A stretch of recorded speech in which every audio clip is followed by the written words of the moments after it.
you're looking at certain documents that have historical value, like from Bartolomé de las Casas and others, but I think that it's just not really factually accurate to say that some counterpoints aren't also just like bound in actual history. What did I say that wasn't factually accurate? No, but people can have different opinions about Columbus, and they're being recorded as historical facts. Some people can have correct opinions and some can have incorrect opinions. And there are people today who have an incorrect opinion that he was some genocidal, bigoted maniac, which is clearly, patently refuted by the historical record. That's not a matter of preference or some subjective feeling. That's objective fact. It's an opinion, but it's a true opinion. My last thing I guess I'll say to that is there are primary sources on both sides that will say that Columbus is good or bad, and to say that only the side that disagrees with you is politically motivated. What sources? What correct. Sources are you specifically talking about? The ones that not specifically you're discounting, but I don't have one on the top of my mind. But exactly, and this is the problem, because in the absence of facts, in the absence, I don't mean to pick on you, I mean to pick on them I didn't broadly. Come up with one specifically. I mean, if you gave me like a half hour, I could probably go find one.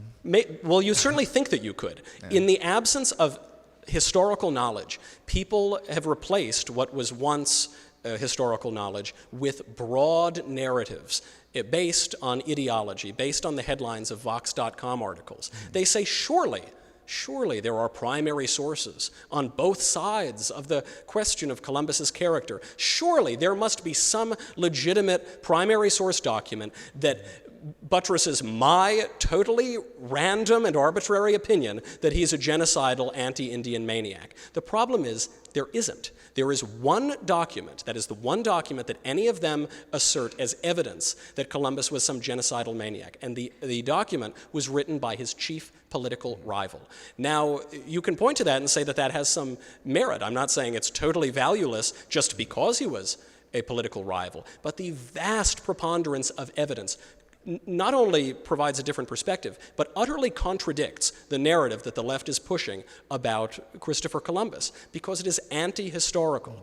I think the fear here are the broad narratives. It is to say, well, maybe that particular fact isn't accurate, but it speaks to a larger truth. Maybe Jussie Smollett wasn't really attacked in the streets of Chicago by two white men who turned out to be gigantic Nigerian men that he was friends with, but it speaks to a larger truth, but it doesn't. You cannot be, to quote Alexandria Ocasio-Cortez, morally correct, but factually incorrect. You have to be factually correct to be morally correct. And feel free to email me or tweet me with all of the abundant primary materials that you feel refutes the vast preponderance of historical knowledge that we know about Columbus, and I'll consider changing my opinion. But I won't change my opinion for some ridiculous Vox.com headline. Yeah. It must be nice to sit in the freest, most prosperous, most charitable country in the history of the world, and from a position of totally unmerited luxury,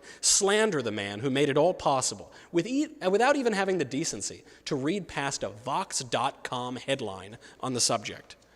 Cowards, ingrates, and moral narcissists throw tarp over the memory of the man without whom they would not exist.